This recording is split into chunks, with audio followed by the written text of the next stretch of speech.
Congress party కథ ఎట్లున్నదంటే అటు నుంచి ఇటు నుంచి అటు అన్నట్టే ఉన్నదుల్లో మన అందరికి తెలిసిన విషయమే. చేవల్ల సీటు విషయంలో, మల్కాజ్గిరి సీటు విషయంలో ఇటోళ్ళని అటు అటోళ్ళని ఇటు వేసిరు. మళ్ళా ఎట్లున్నదాడ పరిస్థితి చూద్దాం పండి.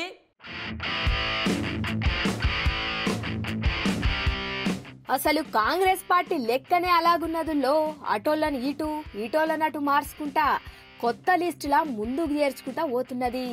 మొదలు కాంగ్రెస్ పార్టీ కండువా గప్పి అటెనక చేవెళ్లే టికెట్ ఇచ్చిండ్రు సునీతా మహేందర్ రెడ్డికి. ఇక వారం తిరగక ముందే చేవెళ్ల సిట్టింగ్ ఎంపీ చేతు గుర్తులో చేరిండు.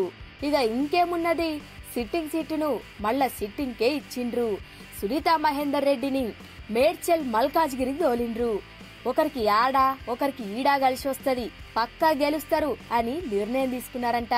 చూడాలే మళ్ళా సీఎం సారు పక్కా గెలిపియాలే, ముందుకు నడిపియాలే అంటున్నాడు. మరి 2 సీట్లల్లా గెలుస్తారో లేక ఓటమికి బలైపోతారో చూడాలే.